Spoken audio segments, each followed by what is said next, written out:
नमस्कार, आप देख रहे हैं सीएनबीसी आवाज और ये है आवाज अड्डा। हम बात कर रहे हैं कि जो संसद का ये सत्र शुरू होने वाला है उसमें इस बार सरकार के जो बेहद जरूरी काम है, जो बड़ा एजेंडा है, वो निकल पाएगा कि नहीं निकल पाएगा, और सरकार और विपक्ष संवाद के एक नए माहौल में अपने को प्रस्तुत करेंगे या बिल्कुल शत्रुतापूर्ण व्यवहार बना रहेगा, जैसा हमने पिछले सेशंस में देखा है। बहुत संगीन सत्र है ये, और ये देश के लिए बहुत जरूरी सत्र है, जहां जरूरी है कि जीएसटी जैसे बड़े काम, कम से कम जीएसटी जैसा एक बिल यहां से इस बार जरूर निकल जाए। यही एक सबसे बड़ी चुनौती है इस सरकार के सामने कि उस काम को कैसे अंजाम देगी। यही समझने के लिए हम बात कर रहे हैं। बीजेपी के नेता सिद्धार्थनाथ सिंह हमारे साथ हैं, कांग्रेस के नेता पीएल पूनिया, बिजनेस स्टैंडर्ड के एडिटर इन चीफ एके भट्टाचार्य और फर्स्ट पोस्ट के एग्जीक्यूटिव एडिटर अजय सिंह हमारे साथ जुड़े हुए हैं। मैं राजनीतिक मेहमानों से चर्चा शुरू करूं उसके पहले जिस कंक्लूजन पे हमको पहुंचना है, एके भट्टाचार्य साहब, वो कंक्लूजन के बजाय ओपनिंग रिमार्क के साथ आपके पास आना चाहता हूं। क्या ये स्पेकुलेट किया जाए कि जीएसटी इस सत्र में पास नहीं हो पाएगा? आपका सेंस क्या है? अगर ये पास हो जाए इस सत्र में तो मैं मानूंगा कि ये एक बड़ी राजनीतिक एक विजय होगी इस सरकार के लिए, क्योंकि इस सत्र में अगर जीएसटी बिल न पास किया गया तो मुझे लगता है कि जीएसटी का जो एक डेडलाइन इसी सरकार ने तय किया था अप्रैल 1, 2016 का, वो डेडलाइन और एक बार मिस होगा। और हमारे देश के लिए दुर्भाग्यजनक बात होगी कि एक ऐसी एक path breaking revolutionary tax reform जो बिल हम 2002 से बात कर रहे हैं, वो 14 साल बाद भी हम उसके डेडलाइन को मीट नहीं कर सके। तो मुझे लग रहा है कि कांग्रेस, ऑपोजिशन और अदर ऑपोजिशन पार्टीज और बीजेपी पूरी कोशिश कर रही है, बातचीत चल रही है, हमारा मानना यही है। पर जो डिफरेंसेस जो हैं वो काफी एक्सट्रीम डिफरेंसेस हैं। 3 चीजों को वो डिफरेंसेस आ रही हैं। एक तो डिस्प्यूट रेजोल्यूशन मैकेनिज्म है जी, दूसरा बात यह है कि जो रेवेन्यू न्यूट्रल रेट वो कितना हो, और तीसरी बात यह है कि जो 1% मैन्युफैक्चरिंग लेवी है वो लगाया जाए कि नहीं लगाया जाए। कांग्रेस का मानना है ये तीनों चीज में इन्होंने एक डिसीजन लिया है, पर बीजेपी का मानना ही है कि वो चाह रहे हैं बात करने के लिए कि कैसी बात को हम रिजॉल्व कर सकें। पर इस वक्त मुझे लग रहा है कि डिफरेंस ओपिनियन काफी ज्यादा है, स्ट्रांग है। पर अगर ये कांग्रेस अपनी अगर जो हाई हॉर्स में बैठकर जो बात कर रही है, अगर वो नीचे अगर कंसिलिएटरी टैक्टिक्स न एम्प्लॉय करे, सिमिलरली बीजेपी के लीडर्स अगर कंसिलिएशन कंसेंसस मूड में ना आए, तो देश के लिए, एक अर्थनीति के लिए एक बहुत दुर्भाग्यजनक हादसा होगा। जी बिल्कुल, यही पता लगाने की कोशिश कर रहे हैं कि कंसिलिएटरी माहौल में नए ढंग से बात करने को दोनों पक्ष तैयार है कि नहीं। पूनिया साहब, मेरी निजी राय यह है कि कांग्रेस ने जो 3 आइटम उठाए हैं वो छोटे हैं, सिर्फ आर्गुमेंट के लिए सामने रखे गए हैं। मन में तो ये है कि सरकार हमसे बात कर ले, हमारा कुछ मान ले तो हम पास करा लेंगे। सरकार ये कह रही है कि हम बात करने को तैयार हैं। वित्त मंत्री जी ने रीच आउट किया है, राहुल गांधी से बात की है। राहुल गांधी कह रहे हैं कि हां, हमसे बात करिए, हमारी कुछ बातें हैं, उस सुझाव को मान लीजिए, हम पास करा देंगे। हम जीएसटी पास कराना चाहते हैं, हम तो जीएसटी के बिल्कुल पक्षधर हैं। मूल बात यह है कि आपको सिर्फ पॉइंट स्कोर करना है या अड़ंगा लगाना है। ये 2 इंटेंशन के अलावा कोई तीसरा इंटेंशन मुझे दिखता नहीं, और ये बड़ी बुरी बात होगी सर कि ये जो 3 पॉइंट आपने रखे हैं, जो मेरी नजर में बड़े मामूली पॉइंट हैं, इनमें अगर सरकार आपको कंसीड कर ले 1-2 पॉइंट, तब भी आप लोग अड़ंगा लगाएं। ऐसा होना नहीं चाहिए। आप क्या समझते हैं? देखिए, जीएसटी एनडीए सरकार का एजेंडा नहीं है, बल्कि यूपीए सरकार का एजेंडा है, और मैं उस इतिहास में भी नहीं जाना चाहता जब जिसकी वजह से ये बिल्कुल। अभी एकेबी ने जो 3 पॉइंट बताए, आप उस पर बता दीजिए कि इस पर आपका मेरिट क्या है। एक सेकंड, कुछ बोलने दीजिए। तो हम चाहते हैं, और शुरू से ही हमने कहा था कि एक बेंच लाइन फिक्स कर दी जाए, एक सीलिंग फिक्स कर दी जाए जीएसटी रेट की, जो कि 18% हो सकता है, ये सजेस्ट किया। अगर ये ना हो तो फिर जीएसटी बिल लाने की क्या आवश्यकता है? जब जीएसटी काउंसिल ही सब तय करेगी, चीफ मिनिस्टर्स तय करेंगे मिलके, तो वो 20%, 25% कहीं भी चला जाएगा। तो जीएसटी बिल लाने का, अमेंडमेंट बिल लाने का फिर कोई मतलब ही नहीं रह जाता है। और फिर डिस्प्यूट सेटलमेंट मैकेनिज्म है, कंपनसेशन फिक्सेशन मैकेनिज्म है, फिर आप कुछ चीजों को बाहर निकाल रहे हैं, टबैको को, पेट्रोलियम प्रोडक्ट्स को, इनको लिकर को, अल्कोहलिक लिकर, इन सब को बाहर निकाल रहे हैं। तो ये कुछ सुझाव दें। जैसे आप कह रहे हैं कि ये कोई बड़े मुद्दे नहीं है, तो हमारा तो सिर्फ यही कहना है कि इन मुद्दों पर आप सहमति दे दीजिए तो ये पास होगा। ये तो हमारा दायित्व है। हम भी समझते हैं राष्ट्र हित में क्या होना चाहिए, देश के हित में क्या होना चाहिए, हम इसको चाहते हैं। लेकिन आप जैसे कह रहे हैं कि बहुत छोटे मुद्दे हैं, दिखाए के लिए हैं, तो उसको सहमत हो और उसको लागू करें। आप लोगों ने देखा होगा वित्त मंत्री जी का एक बयान आया था, उन्होंने कहा कि हम रीच आउट कर रहे हैं, उनसे संपर्क कर रहे हैं। अभी आपने कहा कि वो मिले हैं, राहुल जी से मिले हैं, वो इनविटेशन देने के लिए, निमंत्रण पत्र देने के लिए मिले हैं। उन्होंने इस विषय पे मैं नहीं समझता कोई बहुत विस्तार से इस बारे में बात की है। हाँ, सरकार को बात करनी चाहिए और जो 2-3 बिंदु हैं जो कि वो आपके हिसाब से बहुत महत्वपूर्ण नहीं है, उनको एग्री करें और रास्ता साफ हो और इसको जीएसटी बिल इसी सत्र में पास हो। हमारा कांग्रेस पार्टी ये चाहती है। जी, सिद्धार्थ नाथ जी, आप लोगों की अपनी अंदरूनी बैठकें भी हुई हैं और अब विपक्ष के साथ भी बातचीत आप लोगों की बाकायदा चल रही है, उसमें से क्या सेंस निकल करके आ रहा है? आप लोग क्या क्या कंसीड करने को तैयार हैं? देखिए, मैं ये तो नहीं कह सकता क्या कंसीड करने को तैयार है, क्योंकि ये जो वित्त मंत्री हैं उनकी जो टीम है वही बता सकती है। मगर जहां तक कि हमें और फ्लेक्सिबल होना है जीएसटी को पास करने के लिए, ये पार्टी का भी मत है क्या और सरकार का भी मत है कि ऐसा होना चाहिए। कोई दिक्कत नहीं, कर सकते हैं। मैं बहुत इनके 6-7 बिंदु हैं जो कांग्रेस ने उठाए, उनमें से जो 6-7 बिंदु हैं वो जब चिदम्बरम साहब थे वित्त मंत्री या प्रणब मुखर्जी थे, वो कभी उन्होंने वो पॉइंट उठाए नहीं थे।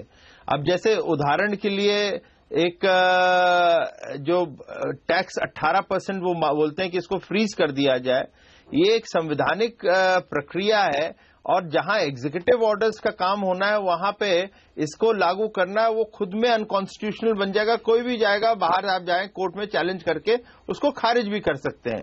इनको समझाया जा रहा है, अब नहीं समझते, उसको चाहते हैं कि उसी पे फ्रीज किया जाए। आगे जाके हो सकता है, मैं नहीं कहूं, मैं तो ये कहूंगा कि कांग्रेस मुक्ति रहे, मगर हो सकता है कि आप लोग इस डेमोक्रेसी में आप भी आगे आएंगे, वो आपको भी तकलीफ देगा, क्योंकि केंद्र सरकार को भी रेवेन्यू की आवश्यकता पड़ती है, योजनाएं चाहिए होती है, इसलिए वो फ्लेक्सिबिलिटी रहनी चाहिए। और उसी तरह से जो डिस्प्यूट मैकेनिज्म की जो बात हो रही है उसके अंदर भी बैलेंस होना चाहिए, सेंटर और स्टेट के बीच में बैलेंस होना चाहिए, ना ही किसी एक तरफ ज्यादा हो जाए। जो अभी इन लोग रिकमेंड कर रहे हैं उस समय स्टेट की तरफ ज्यादा प्रभावशाली कर रहे हैं, आगे जाके वो दिक्कत आ सकती है। मगर सेंटर और स्टेट का बैलेंस बना रहे, ये हम लोग चाहते हैं। इस प्रकार की चीजें, अब जैसे लिकर की बात करी, टबैको की बात करी, अब पुनिया साहब बड़े सीनियर हैं, मगर उनको जवाब जरूर दे रहना चाहिए कि भाई आप लोगों के समय पे आप लोगों ने टबैको और लिकर को क्यों बाहर रखा था, हम तो उसको कोई चेंज कर नहीं रहे, आज आप क्यों उसमें डालना चाह रहे हैं। मैं बस इतना ही कहूंगा, आज एक बड़ा अच्छा राहुल गांधी जी का इंटरैक्शन हुआ युवाओं के साथ बेंगलोर में बच्चों ने सवाल उठाया है कि आप जीएसटी को क्यों रोक रहे हैं, आप क्यों गतिरोधक बन रहे हैं देश को डेवलपमेंट की तरफ जाने से, आप क्यों ऑब्स्ट्रक्शन बन रहे हैं। हो सकता है कांग्रेस और राहुल गांधी वहां से सीख लेंगे कि देश इस समय रिफॉर्म मांग रहा है, देश के हित में, देश का युवा मांग रहा है। हमारी और आपकी राजनीति कहीं न कहीं हम लोग एक दूसरे से और जगह भी भिड़ सकते हैं, और जगह भी भिड़ सकते हैं। रिफॉर्म के ऊपर, देश हित के ऊपर हम लोग एक दूसरे का सहयोग करें। बिल्कुल। दूसरा मुद्दा मैं ब्रीफली टच करूंगा, लेकिन फिर हम जीएसटी पर आएंगे। अभी जीएसटी पर हम बिल्कुल, पुनिया साहब मैं तुरंत आपके पास आ रहा हूं, एक कंप्लीट व्यू ले लेते हैं, अभी आप रिएक्ट करिएगा सर। अजय सिंह जी, आप ये बताइए, शुद्ध पॉलिटिकल असेसमेंट दीजिए अपना, जो ऑफिशियल बात हो रही है, जो अनऑफिशियल बात हो रही है, उसमें कांग्रेस पार्टी को मनाने के लिए बीजेपी की तरफ से, सरकार की तरफ से क्या एक बड़े मन के साथ किया जा सकता है? कौन सी मांगे कंसीड हो जाएं? कांग्रेस क्या चाहती है कि देखिए 2016 में जीएसटी पास करवाने में उसकी सक्रिय भूमिका नजर नहीं आई, तो उसके नंबर कहीं से बढ़ने नहीं है। वो भी चाहती है कि ये पास कर दें, लेकिन थोड़ा हमको क्रेडिट मिल जाए। नहीं तो वो चाहेंगे कि ये फ्लॉप हो, जरूर फ्लॉप हो, क्योंकि अगर ये फ्लॉप होता है तो सरकार के ऊपर एक बहुत बड़ा, एक जिसको कहते हैं सेटबैक होता है, ये कि एक सबसे बड़ा रिफॉर्म का काम रुक गया, इनसे हो नहीं पाया। आपका क्या समझना है कि बीजेपी किस हद तक इनको मनाने के लिए, फुसलाने के लिए, बहलाने के लिए जाएगी? देखिए, एकेबी ने जैसे अभी पहले कहा कि ये अचीवमेंट होगा अगर हो जाता है, तो हमारा भी मानना ये है कि अगर ये हो जाता है तो वाकई में ये अचीवमेंट होगा। और एक संवादहीनता की स्थिति है अपोजिशन में और इन लोग के बीच में। कहीं ना कहीं ये लग रहा है कि जो संवाद भी नहीं हो रहा है और शायद दोनों पक्ष चाहते भी नहीं है संवाद हो, और ये हमें लगता है और ज्यादा स्थिति रिजिड होती जा रही है बिहार इलेक्शन के बाद। तो इस सूरत में अगर आउटरीच होता है, ये जाते हैं अपोजिशन के पास और अपोजिशन मान जाता है, तो ये एक अचीवमेंट होगा। पर अभी जो सूरत है उसमें हमें दिखता नहीं है कि इस तरह की बातें हो रही हैं। बिल्कुल, चूंकि जीएसटी पर बातचीत है, कोशिशें हैं, तो इस वक्त आभास ऐसा बन रहा है कि सरकार इसको पास कराने की कोशिश कर रही है। हम बिल्कुल इसमें पेसिमिस्टिक नहीं होना चाहते, इसीलिए कि अभी मैं प्रोवोकेटिव होकर के आपके पास शुरू में आया था कि लीजिए मुझे स्पेकुलेट करने दीजिए कि शायद इस सत्र में पास नहीं होगा, तो 2016 की 1 अप्रैल से यह लागू नहीं हो पाएगा। और यह सरकार के लिए मुसीबत का काम होगा कि टीथिंग ट्रबल को, शुरुआती दिक्कतों को दूर करने के बाद, महंगाई को संभालने के बाद इसको किसी तरीके से वो 2017 तक स्टेबलाइज करेगी। और जबकि सामने यूपी का चुनाव होगा, तो एक बहुत टाइमलाइन के तौर पर सरकार टाइट कॉर्नर में पाएगी अपने को। कांग्रेस की जो बातें हैं, जो पुनिया साहब ने भी सामने रखी और आपने भी बताया, उसमें कौन सी ऐसी मांग है जिसमें कह दें मोदी जी कि चलिए मान लिया, आप क्रेडिट ले लीजिए, आइए पास करा दीजिए। डिस्प्यूट मैकेनिज्म अलग होना चाहिए कि नहीं होना चाहिए? 1% इंटरस्टेट टैक्स जो लगाया गया है वो न लगे तो भी क्या जीएसटी अपने कंप्लीट इंटीग्रिटी उसकी बनी रहेगी या वो हल्की हो जाएगी? क्या सरकार कॉन्स्टिट्यूशनल गारंटी दे? ये बहुत जरूरी है। ये 3 पॉइंट समझा दीजिए। देखिए, पहली बात तो यह है कि डिस्प्यूट रेजोल्यूशन के मैकेनिज्म की जो आपने बात कही, मेरे ख्याल से अगर बीजेपी एक पॉलिटिकल जेनरोसिटी की तरह से अगर कह दे कि अच्छी बात है, हम मानते हैं डिस्प्यूट रेजोल्यूशन मैकेनिज्म का एक अलग बॉडी हो, तो मेरे ख्याल से जीएसटी की जो परिकाठामो जो है, जो ओवर स्ट्रक्चर जो है, वो मेरे ख्याल से और भी मजबूत होगी, इसमें कोई दो राय नहीं है। दूसरी बात है कि 1% मैन्युफैक्चरिंग लेवी की जो बात है, ये तो बात हमें कंसीड करना पड़ेगा कि ये डिमांड आई है जो मैन्युफैक्चरिंग स्टेट से, और इस समय की स्थिति ऐसी है, सबसे ज्यादा डिमांड आई है गुजरात और महाराष्ट्र से, और दोनों ही सरकारें इस वक्त बीजेपी की कंट्रोल में हैं। तो मुझे लगता है कि ये भी एक ऐसी चीज है, ये 1% मैन्युफैक्चरिंग लेवी जीएसटी की का जो एक स्ट्रक्चर है उसको काफी डिस्टॉर्ट कर रहा है। इससे मोदी जी का जो मेक इन इंडिया प्रोग्राम है उसको भी काफी झटका पहुंचेगा, क्योंकि अगर आप 1% मैन्युफैक्चरिंग लेवी लगाते हैं, इसका मतलब इंपोर्ट्स आपकी रिलेटिवली चीपर हो जाएंगी।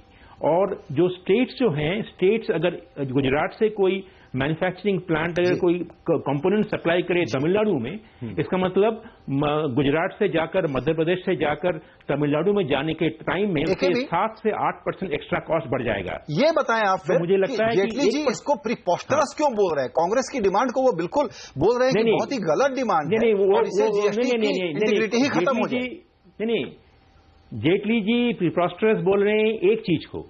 जेटली जी अगर उनकी अगर स्टेटमेंट को आप ठीक तरह से एनालिसिस करेंगे, विश्लेषण करेंगे, वो देखेंगे आप कि वो एक मांग की कह रहे हैं प्रीपोस्टरस है, वो कि कॉन्स्टिट्यूशनल बिल में किस तरह से एक रेवेन्यू न्यूट्रल रेट को फिक्स किया जाए। मैं मानता हूं कि जेटली की जो ये बात है एकदम सच बात है, सही बात है, क्योंकि अगर आप देखेंगे जो fiscal responsibility budget management act है, जो बिल कांग्रेस ने भी पास किया था, उसमें भी वो जो 3% ऑफ फिस्कल डेफिसिट का जो एक हमने कहा था कि एक सीलिंग रहेगा, वो बिल में नहीं है, वो एग्जीक्यूटिव नोटिफिकेशन में है। सिमिलरली मेरे ख्याल से 18% का रेवेन्यू न्यूट्रल रेट आप जीएसटी बिल में देंगे तो ये बहुत गलत बात होगा, क्योंकि depending on the situation, depending ये ऊपर नीचे हो सकता है, बिल्कुल प्रैक्टिकल बात है, ऊपर नीचे हो सकता है। मेरे ख्याल से बीजेपी को और कांग्रेस को इस बारे में तय करना चाहिए कि अल्कोहल टोबैको को आप बाहर कर दें, पर पेट्रोलियम प्रोडक्ट्स जो एक इनपुट है, जो हर प्रोडक्शन में चीज में जाती है, हर सर्विसेज में जाती है, उसको जीएसटी के दायरे में लाए। वो बिल्कुल, अगर पेट्रोलियम प्रोडक्ट को लाएंगे, मेरा मानना यह है कि रेवेन्यू न्यूट्रल रेट अपने आप ही कम होकर 18, 19, 20 में आ जाएगा। तो मेरे ख्याल से जो डिस्प्यूट रेजोल्यूशन मैकेनिज्म मानना चाहिए, 1% मैन्युफैक्चरिंग लेवी को एबॉलिश करना चाहिए, और तीसरी बात यह है कि अगर रेवेन्यू न्यूट्रल रेट फिक्स ना करके अगर डिस्कशन ये हो कि पेट्रोलियम प्रोडक्ट्स को शामिल कर दिया दायरे में ला जाए, इसको इसको पॉलिटिकल क्लास को अपना ये मोह छोड़ना पड़ेगा। ये जो अल्कोहल वाला, पेट्रोलियम वाला, टोबैको वाला जो अपने हाथ में रखने वाला मैकेनिज्म है, इसको छोड़ना पड़ेगा। ये रिफॉर्म की बात करनी है तो ईमानदारी से जीएसटी काउंसिल तो आपके लिए है, जीएसटी काउंसिल डिस्कशन कर लेंगे। एब्सोल्युटली। पुनिया साहब, थोड़ा सा विषय बदलूंगा,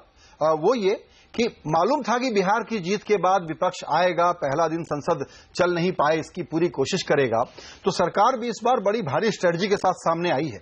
आइए, स्पेशल सेशन है, अंबेडकर जी पर बातचीत होगी। तो आप तो यूपी देख रहे हैं, आप जानते हैं कि अभी बहुत महत्वपूर्ण है कि दलितों का जनाधार बढ़ाने के लिए ये एक बहुत ही मास्टर स्ट्रोक के रूप में देखा जा रहा है कि आप अंबेडकर जी पर 2 दिन चर्चा करनी पड़ेगी। आप कहेंगे कि असहिष्णुता पर बात करिए, आपको जो कमेंट करना है वो कर दीजिएगा, लेकिन इनिशिएटिव तो मोदी जी के हाथ में रहा कि दलित फैक्टर को अपनी तरफ करने के लिए अंबेडकर जी के इस मौके का इस्तेमाल किया और 2 दिन संसद में चर्चा हुई। आप लोगों के पास इनिशिएटिव छीन लिया, आपके पास कुछ हथियार है नहीं। आपको मानना चाहिए कि सिर्फ रुकावट वाले तरीके से पब्लिक इस बार बड़ा बुरा मानने वाली है। पब्लिक ओपिनियन कोई आपके पक्ष में नहीं बनता जब आप यहां रुकावट डालते हैं। तो देखिए, सत्र शुरू हो रहा है और कांग्रेस पार्टी ने कभी भी ये कह के नहीं चले कि हम सत्र को चलने नहीं देंगे, हाउस को चलने नहीं देंगे, ये हमने कभी नहीं सोचा। और ये बाबा साहब डॉक्टर भीमराव अम्बेडकर के 125वीं जयंती है, वर्षगांठ है, और इस दौरान में साल भर से प्रोग्राम चल रहे हैं। कांग्रेस पार्टी के राष्ट्रीय अध्यक्ष श्रीमती सोनिया गांधी की अध्यक्षता में कमेटी बनी है जिसके अंतर्गत सभी कार्यक्रम हो रहे हैं। तो ये कार्यक्रम सभी दल कर रहे हैं, भारतीय जनता पार्टी भी कर रही है, सरकार की तरफ से भी अगर प्रस्ताव आया है तो उसका स्वागत करते हैं। बाबा साहब डॉक्टर भीमराव अम्बेडकर का क्या योगदान रहा है, संविधान उनके द्वारा बनाया गया, उनके संविधान किस तरह से काम कर रहा है, उस पर चर्चा होगी। और जो विशेष रूप से जो सामाजिक और आर्थिक गैर बराबरी को खत्म करने को चुनौती मानते थे, वो चुनौती कहां तक आने वाली अब तक की सरकारें कितना वो पूरा कर पाए, कितने सफल हुए, इसके ऊपर चर्चा होनी चाहिए, उस पर चर्चा होगी। तो इसमें कोई इनिशिएटिव छीनने की बात नहीं है। और ये 2 दिन की चर्चा होगी, पहले 2 दिन, और उसके बाद बाकी होगी, बाकी भी चर्चा होगी। तीसरे दिन फिर आप लोग अपना एजेंडा लेकर के आएंगे। ये सदन को नहीं, हम एजेंडा अपना क्या, जो देश का एजेंडा है वही हमारा एजेंडा है, हमारी कोई जेब का एजेंडा नहीं है। अगर मान लिया इंटॉलरेंस की जो बात हो रही है तो उस पर चर्चा करने में कौन दिक्कत है। अगर उसका विरोध करते हैं तो उसी के विरोध से ही तो ये सब इंटॉलरेंस को बढ़ावा मिलता है। तो मैं समझता हूं कि जितने भी राष्ट्र के मुद्दे हैं, देश से संबंधित मुद्दे हैं, उन सब पे चर्चा होनी चाहिए और चर्चा हो, जिसमें कोई जिद की बात नहीं होनी चाहिए। जीएसटी बिल के ऊपर भी जिद छोड़ के और वार्ता करें कि क्या फिजिबल है, क्या फिजिबल नहीं है।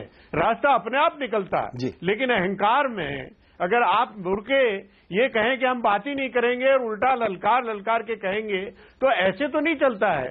सदन के चलने, पार्लियामेंट चलने की अहम जिम्मेवारी सरकार की है, दोनों की है, विपक्ष की भी है और सरकार की भी है। लेकिन उसमें इनिशिएटिव सरकार को लेना पड़ता है। सरकार जब तक इनिशिएटिव लेगी तो उसका कोई न कोई रास्ता अवश्य निकलेगा और जितने भी बिल हैं वो पास होंगे, जो भी काम होगा वो सब पूरा होगा। जी बिल्कुल। सिद्धार्थनाथ जी, आपसे एक सवाल पूछूंगा। थोड़ा सा इल्जाम आप लगा सकते हैं कि मैं गॉसिपी हो रहा हूं, लेकिन उससे बात साफ हो जाएगी। वो ये है कि हरियाणा के मुख्यमंत्री जी ने कहा कि वड्रा साहब जो हैं 6 महीने के अंदर जेल में होंगे। अब जब ये बात कह दी है, उसके बाद आप कल्पना करिए कि मोदी जी सोनिया जी को चाय पर घर पे बुलाएं और कहें कि बताइए जीएसटी को हम लोग कैसे पास कराएं। इन दोनों में बातचीत हो जाए। एक मैकेनिज्म ये है। दूसरा मैकेनिज्म ये है कि सारे विपक्ष को साथ बुलाएं, तो सोनिया जी बाहर जाके वहां मीटिंग में कहेंगी अच्छा जी हम सोच के आपको बताएंगे। मुझे लगता है कि ये एक टैक्ट का सवाल है, ये चतुराई का सवाल है, ये अहम का और ईगो का सवाल नहीं है। कौन सा रूट सरकार लेगी कि इसको बिल्कुल सील कर दिया जाए, फ्रीज कर दिया जाए कि इसी सेशन में पास होगा जीएसटी। देखिए, मैं ये तो नहीं कह सकता सरकार क्या लेगी, मगर ये मुझे जरूर है कि सरकार बड़े चैनल्स के थ्रू कांग्रेस से और कुछ कांग्रेस के सहयोगी दल हैं उनके माध्यम से जो जीएसटी चाहते हैं उनके राज्यों में, उनके माध्यम से कांग्रेस से वार्ता कर रहे हैं, कुछ दबाव भी डाल रहे हैं कि इसको होने दिया जाए। वो जहां तक कि कांग्रेस के कुछ मुद्दे हैं वहां पे हम फ्लेक्सिबिलिटी भी दिखाने की ऐसी भी बात सुन रहे हैं। तो मुझे लगता है कि हमारा प्रयास रहेगा, आवश्यकता पड़ेगी कि इसमें सोनिया गांधी जी से मिलना पड़े या राहुल गांधी जी से मिलना पड़े, तो उसके लिए भी पार्टी के लीडर्स तैयार हैं, इसमें कोई दो राय नहीं। अब क्या चाय पे होती है, चाय पे चर्चा होती है या पार्लियामेंट में होती है या ज्वाइंट पार्लियामेंट कमेटी के अंदर होती है, मैं ये नहीं कह सकता, क्योंकि ये तो पार्लियामेंट्री बोर्ड का अधिकार है।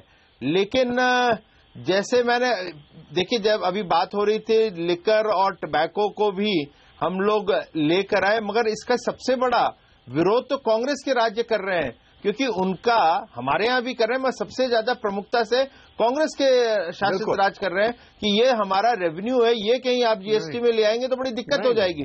तो हम लोग तो इनके भी राज्यों की बातें सुन रहे हैं। तो इन सब चीजों को लेते हुए जीएसटी के ऊपर एक हो सकता है कुछ गिव एंड टेक हो, वो इंटरेस्ट जो गिव एंड टेक का हो वो देश इंटरेस्ट में हो, ऐसी हमारी कल्पना है। और मुझे कहीं ना कहीं विश्वास है, मैं पूर्ण रूप से तो नहीं कहूंगा पुनिया जी को क्या, मैं संजय जी आपको, मगर कहीं ना कहीं एक गट फीलिंग है कि इस दफे जीएसटी पास होएगा। बिल्कुल।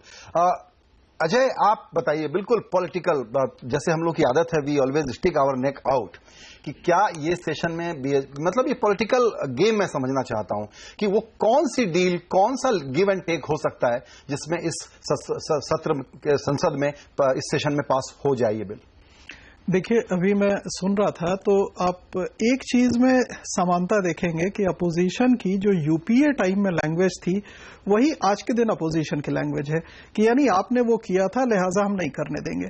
तो जैसा आपने भी कहा कि जिस तरह रॉबर्ट वाड्रा या इस तरह के इश्यूज सामने आ रहे हैं, जिस तरह की हार्ड एंड लाइन होती जा रही है, उसमें हमें लगता है कि गिव एंड टेक उसी स्तर पे हो सकता है जबकि लीडरशिप काफी ज्यादा इवॉल्व्ड हो और उसको ये लगे कि हमें इसको लेके जाना है। अगर वो स्थिति नहीं है, जो कि हमें दिखाई नहीं दे रही है, तो हमें लग रहा है कि ये भी जो सत्र है वो कोई बहुत लाभदायी सत्र नहीं होगा। चूंकि सब ये स्पेकुलेशन के अनुमानों के रीम में है और हमारी पोजीशन तो बड़ी साफ है कि ये जरूर पास हो। सिद्धार्थनाथ जी, क्या मैं ये अटकल भी लगा सकता हूं और आप उस पर रिएक्ट करें कि अगर इस सेशन में पास नहीं हुआ तो फिर इस पूरे कार्यकाल में, आपके एनडीए सरकार के पूरे 5 साल के कार्यकाल में जीएसटी की संभावना लागू होने की खत्म हो जाएगी? नहीं, देखिए, हमारा प्रयास तो रहेगा कि हो, और इस सत्र में नहीं होता तो अगले सत्र में हो, हमारा ऐसा प्रयास रहेगा। राज्यसभा के आंकड़े कुछ ऐसे हैं कि वो 2016 पहले से होते थे, ना तो 2017 भी हो सकता है। लेकिन मैं एक चीज ये कहूंगा, क्योंकि अर्थशास्त्र का स्टूडेंट रहा हूं, कि जीएसटी ही खाली एक रिफॉर्म नहीं है। एग्रीड। और इसलिए भारत की कहीं जीडीपी बढ़नी हो 8%, 8.5% तक की, या 10% भी हो, तो जीएसटी महत्वपूर्ण है, मगर खाली इसी के वजह बढ़ेगी ऐसा नहीं हो सकता। बहुत एग्जीक्यूटिव ऑर्डर्स हैं जो कि देश के अंदर मैन्युफैक्चरिंग को आगे बढ़ावा, उसके जरिए बहुत सारा काम, बिल्कुल भी देखा भी बिहार चुनाव के बाद भी हम लोगों ने बहुत चीजें ओपन करी हैं, एफडीआईज में बहुत ओपन करा है, इन्वेस्टमेंट आएगा, डेवलपमेंट होएगा। आप तो इसलिए मैं ये नहीं कहता, मगर ये महत्वपूर्ण है, एक महत्वपूर्ण है, लेकिन अगर नहीं हुआ तो और काम फिर हो सकता है। हाँ, बिल्कुल। मेरा वक्त खत्म हुआ है, लेकिन चलेगा और वो तेजी से और तेजी से हम लोग करवाएंगे। जी, मेरा वक्त खत्म हुआ है। एके भी चलते चलते बिल्कुल एक छोटा सा जवाब और सोच पाने के लिए, अगर जीएसटी नहीं हो पाता है तो कम से कम वो क्या चीज है जो हो जाए ताकि स्टेक होल्डर्स को, इन्वेस्टर्स को और बिजनेस को यह भरोसा हो कि रिफॉर्म का डायरेक्शन तो सही है, जीएसटी मजबूरी है, नहीं हो पा रहा है, तो क्या बैंकरप्सी बिल अगर हो गया तो उससे ये तसल्ली बनेगी या उससे भी निराश रहेंगे लोग? देखिए, ये बात सही है कि अगर जीएसटी के भी अगर हम ऑब्सेस्ड हैं, शायद हम ये भूल जाएंगे कि देश के पास ऐसे काफी लेजिस्लेटिव काम है जो काम को आगे बढ़ाया जा सकता है। जैसे मान लीजिए एक इंटरेस्टिंग बिल इस सेशन में आएगा, वो है कि prevention of corruption amendment act. जी, वो अगर prevention of corruption act amendment bill को अगर किसी तरह से पास कर दिया जाए, मुझे लगता है कि जो एग्जीक्यूटिव डिसीजंस में जो एक पैरालिसिस आ चुकी है, बड़े पैमाने पर वो खत्म हो जाएगा। पुनिया जी, आप लोग बैक करेंगे प्रिवेंशन ऑफ करप्शन, ये वाला जो बता रहे हैं एक्ट है, अमेंडमेंट एक्ट, आप लोग विसिल ब्लोअर्स एक्ट है, नेगोशिएबल इंस्ट्रूमेंट्स एक्ट है। पुनिया जी, नहीं, बिल्कुल समर्थन करेंगे, इसमें पूरी चर्चा होगी, लेकिन चर्चा करने का ये माहौल तो बनाएं। बिल्कुल। और इसीलिए जो बिजनेस एडवाइजरी कमेटी के माध्यम से या वैसे 1 to 1 जो बात करके एक माहौल बनाया जाता है, हमने तो पहले भी देखा, यूपीए सरकार के दौरान में भी देखा है कि किस तरह से प्रधानमंत्री स्वयं या पार्लियामेंट्री अफेयर्स मिनिस्टर नेताओं के घर पे जाके मिलके और उनसे बात करके वो समाधान कुछ निकाला जाता था। फिर भी बहुत से मामलों में समाधान नहीं। मूल बात यही है कि एक जो बिल्कुल हम जरूर कोशिश करें, होस्टाइल रिश्ता बना हुआ था, वो फंडामेंटली बदल जाए तो शायद बहुत काम हो सकते हैं। आप सभी मेहमानों ने इस विषय को बहुत अच्छे से समझाया, उसके लिए आपका बहुत शुक्रिया। नमस्कार।